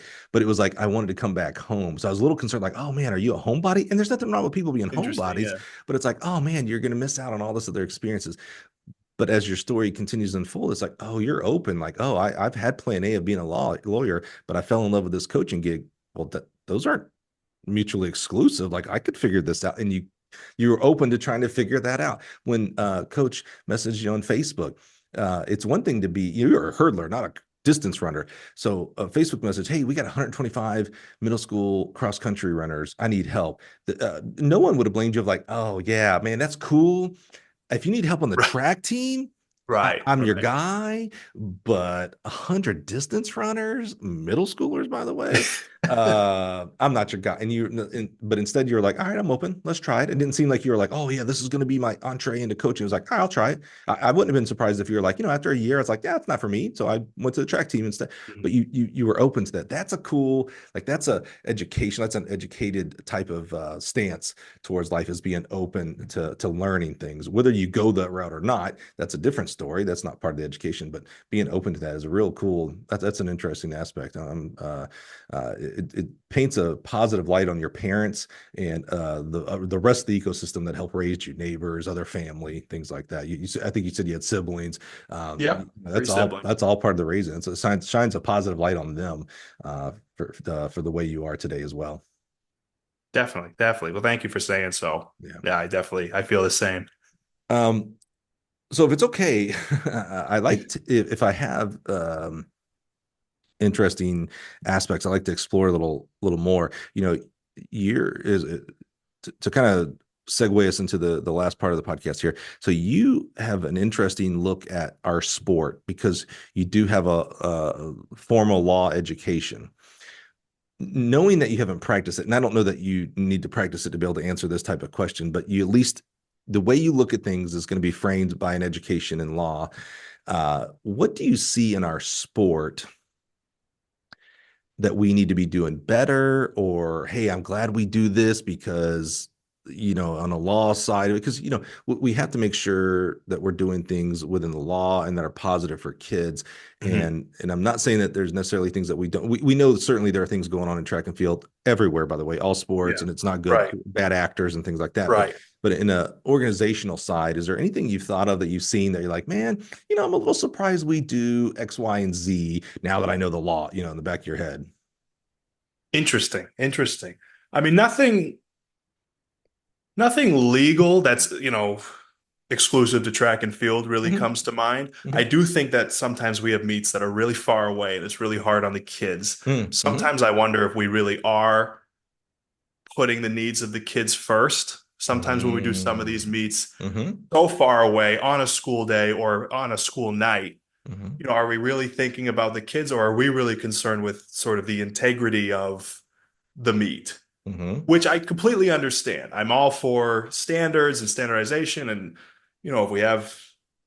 if Division 1 has a meet, Division 2 has to have a meet, its own thing Mhm, and stuff mhm, like that. But I'm always concerned especially in high school sports, that sometimes we, the coaches or the administrators, sort of make it about us, which mhm, is easy to do mhm. because when you're the kids are here for 4 years max. So after 4 years, like I Right, said, I'm the fossil on the track team. After eight right. years, I'm sort of the face of the program. Mhm, But it shouldn't be me. It should be a kid. But I'm mhm, sort of have the staying power. mhm, I think another thing for track is I think we should, this is sort of tangent, but I think we should ask ourselves why so many coaches look like you and me, Mike, mhm. when the sport is uniquely coeducational, uniquely men and women competing, but also has been driven by so many pioneers in the sport, Yep, both on and off the track, who are people of color or yep, black people or who yep, identify as yep. whatever they identify as. Mhm, mhm. And I'm not sure we're doing a great job. And I think there are ways that we can address it, but it's hard because it is a bit, I don't know if you felt this way, Mike, because you've seen all over different states and you've talked with all these coaches. I have great respect for the Mass State Track Coaches Association. I love the meets they put on. I love the passion.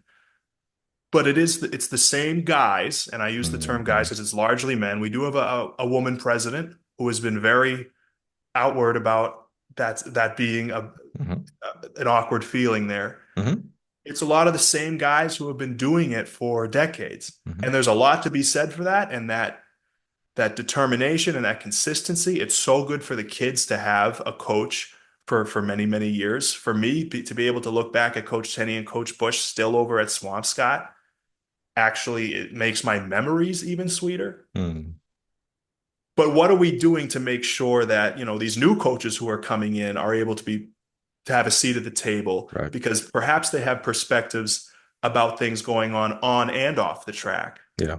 that are really important and may not be coming to the table. Yeah. I think I agree with you 100%. One of the things as the guy who schedules the guest here, I work very hard to get past my bias in regards to I'm a white male. So I don't know if I want to say naturally, but in my head, when I see and talk to coaches, I see a lot of white males Yeah. because they are out there. I've said this before. Our sport, in very blanket terms here, when I look at the athletes, we're 50% male, 50% female, but our coaches aren't Yeah. 50% male, 50% Not female. at all.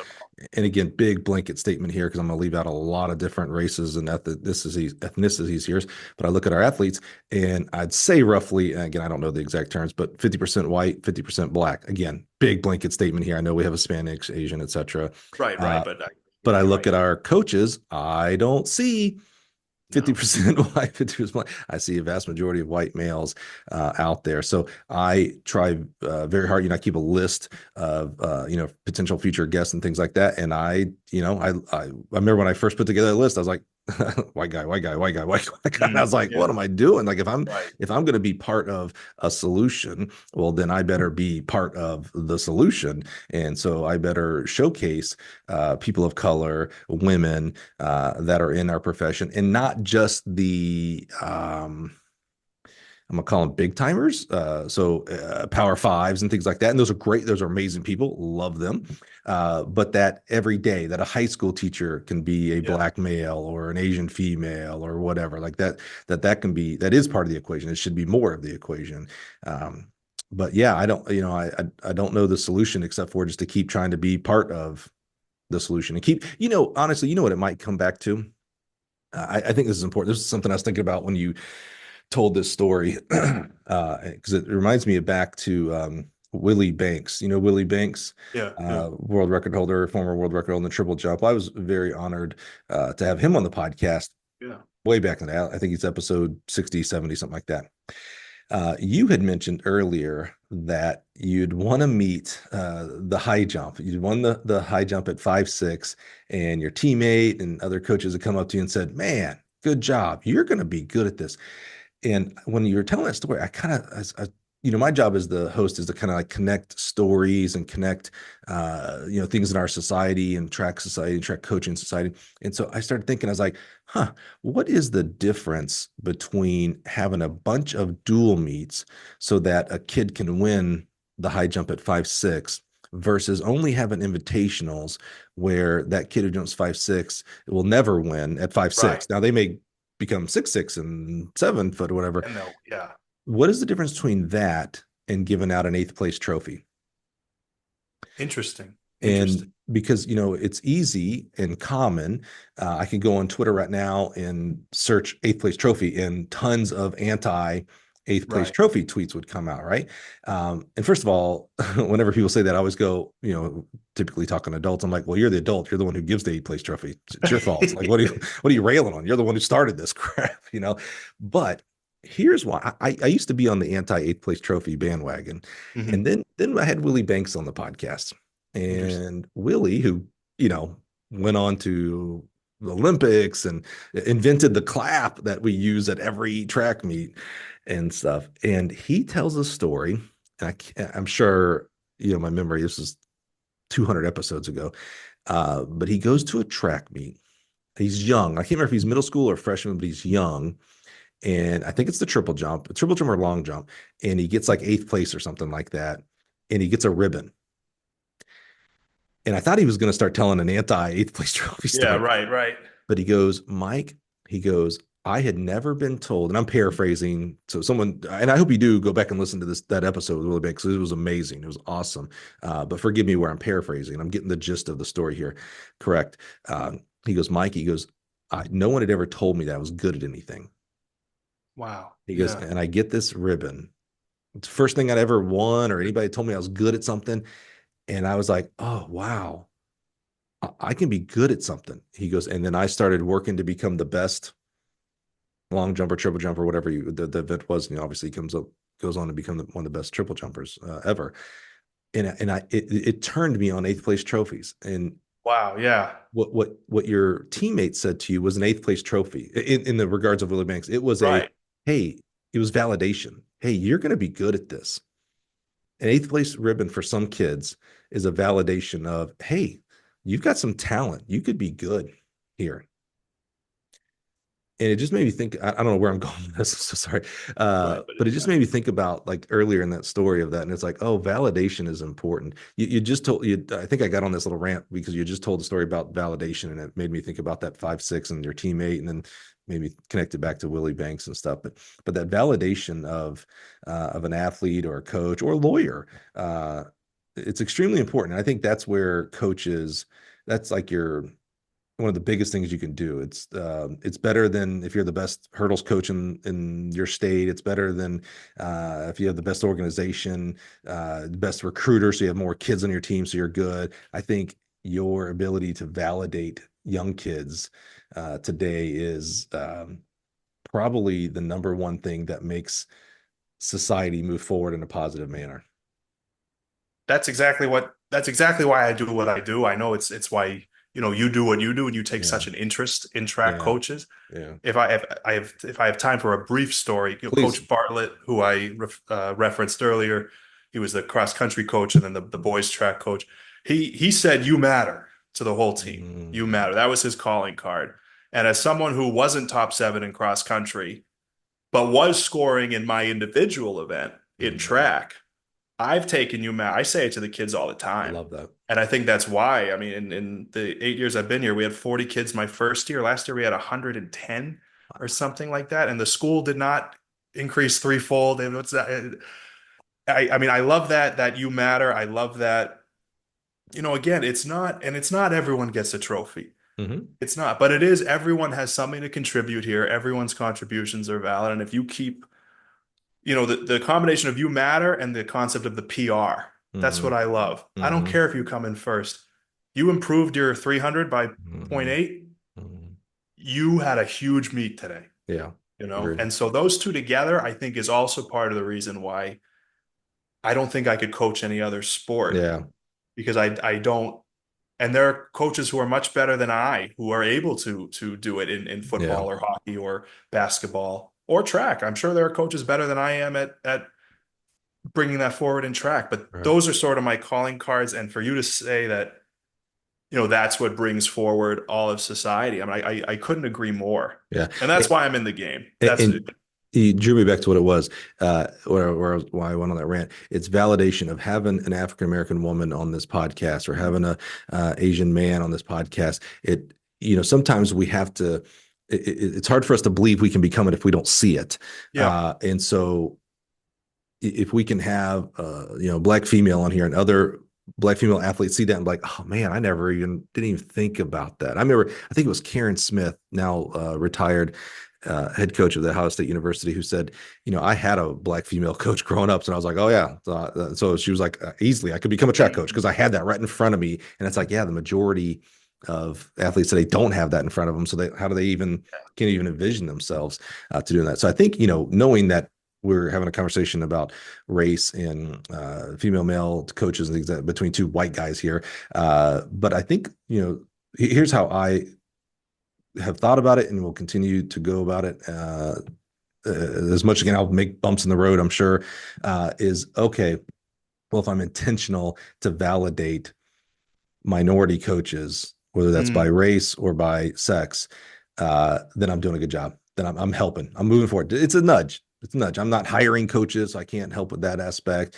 I'm not educating coaches anymore. I used to do level ones, but not doing that anymore. But I can encourage coaches. I can encourage people who want to get into coaching that are minorities of like, that's hey, huge. yeah, it's important. It matters. And not only does it matter to you, Mr. and Mrs. 24, 25-year-old, or however old you might be, it maybe matters more to that 16-year-old kid that doesn't see it in front of them and needs to see it in front of them. You don't need to be a great coach. It'd be awesome if you are. So you don't need to know all the X's and O's, but you need to show up for a kid. And I love that you matter. That is really important in society out there, for sure.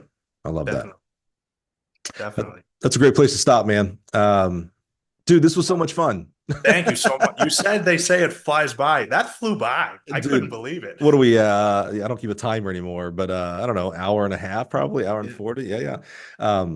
Yeah, and the fun thing is, we put a time limit on ourselves because, I got a job, you got a job, things like that. You got to go read something, I'm sure. Right. But we could go for a long time during COVID. Our longest episodes were during COVID when no one Yeah. was Yeah. working. So Right. we got some 3-hour, 4-hour bangers out there. Yeah. So They're great. I really do love this. oh, good. Love Yeah. the work you do. Thanks for what you do, Mike. Uh, It matters. You matter. It matters. appreciate that. I appreciate that. Yeah, I always say, I told you this during our pre-interview.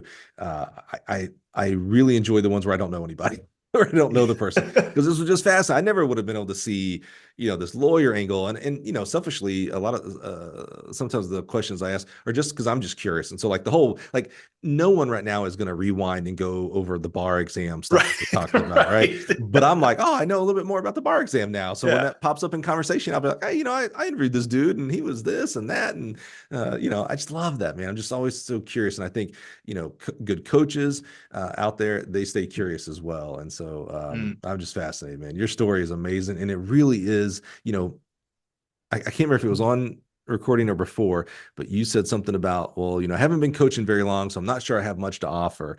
And I told you that's not true. And Well, it was validated by this conversation, man. So to use the term from your coaches, you matter, my friend. And I'm so thankful that you'd sit down with us today. thank you. Likewise. Thank you so much for having me. This is terrific. Awesome, man. Well, again, appreciate it. I did not know. I wonder sometimes, because this happened when we used to do the Gill Coach of the Year award way back in the day.